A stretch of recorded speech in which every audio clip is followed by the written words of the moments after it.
Cari fratelli e sorelle, buongiorno. Chers frères et sœurs, bonjour. Nous écoutons la catéchèse du pape François à Rome le 19 juin 2019.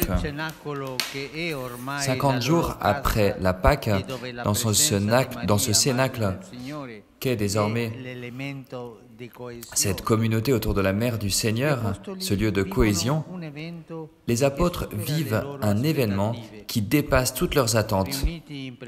Réunis en prière, la prière est le poumon qui donne leur respiration aux disciples de tous les temps. Sans prière, on ne peut pas être disciple de Jésus. Sans prière, nous ne pouvons pas être chrétiens. C'est l'air, c'est le poumon de la vie chrétienne. Réunis donc en prière, ils sont surpris par l'irruption de Dieu. Il s'agit d'une irruption qui ne tolère pas ce qui est fermé.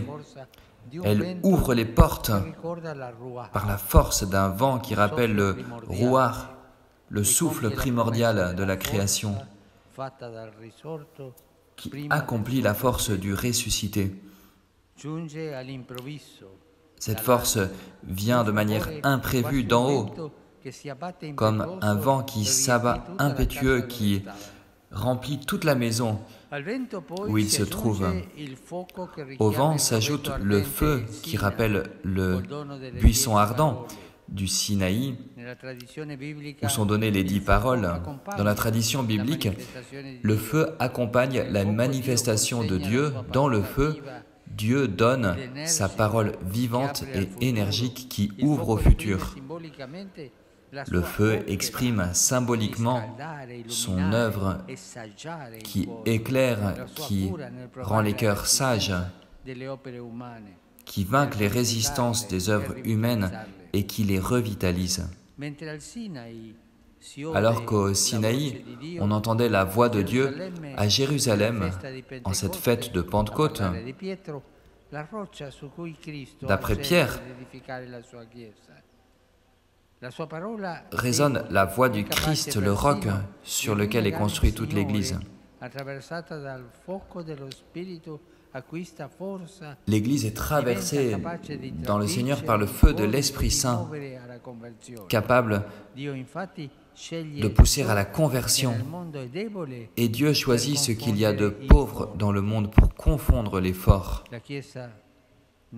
L'Église naît donc du feu de l'amour et d'un incendie qui éclate à la Pentecôte et qui manifeste la joie du ressuscité dans l'Esprit Saint. L'alliance nouvelle et définitive est fondée non plus sur la loi écrite sur des tables de pierre, mais sur l'action de l'Esprit de Dieu qui fait toutes choses nouvelles et qui vient en notre chair. La parole des apôtres s'imprègne dans l'Esprit Saint et devient une parole différente que l'on peut comprendre comme si elle était traduite simultanément en toutes les langues. En effet, chacun les entend parler dans sa propre langue. Il s'agit d'un langage de vérité et d'amour. L'amour qui est la langue universelle. Même les analphabètes peuvent comprendre cette langue. La langue de la vérité et de l'amour est comprise par tous. Tous peuvent comprendre la langue de la vérité et de l'amour. Si tu vas avec la vérité dans ton cœur et la sincérité, si tu vas avec amour, tous te comprendront.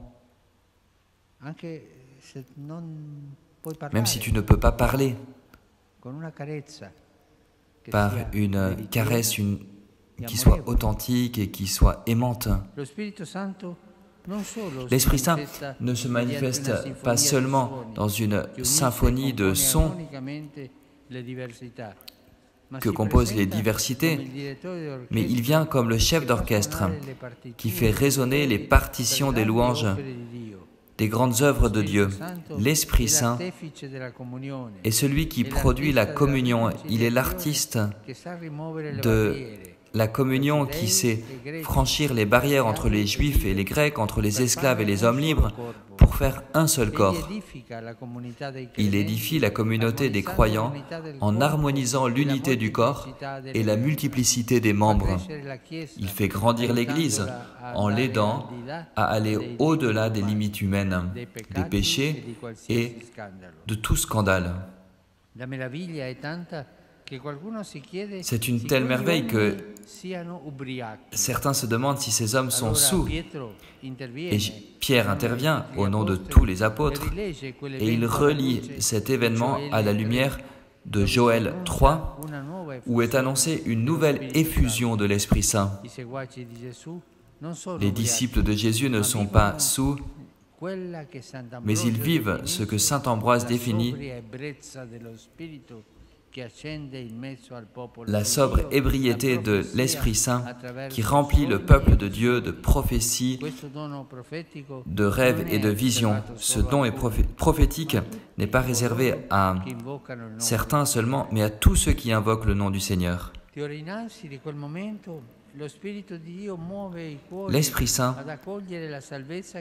bouge les cœurs à l'accueil de la parole de Jésus, celui que les hommes ont cloué au bois de la croix et que Dieu a ressuscité des morts en le libérant des douleurs de la mort. C'est lui qui a donné cet Esprit Saint qui inspire à la prophétie et aux louanges que tous peuvent entendre. Comme le disait Benoît XVI, la Pentecôte, c'est cela. C'est Jésus et par lui Dieu lui-même qui vient à nous et qui nous attire à lui, en lui. L'Esprit opère cette effusion divine qui nous implique et qui nous fait faire avancer l'histoire, qui produit des processus où advient la vie nouvelle. Seul l'Esprit Saint a le pouvoir d'humaniser et de fraterniser tout contexte à partir de ceux qui l'accueillent. Demandons au Seigneur de nous faire l'expérience d'une nouvelle Pentecôte, qui puisse dilater nos cœurs et qui puisse faire entrer en syntonie nos sentiments avec ceux du Christ, pour que nous puissions annoncer sans honte sa parole transformante et rendre témoignage de la puissance de l'amour qui rappelle à la vie tout ce qu'il rencontre. Merci.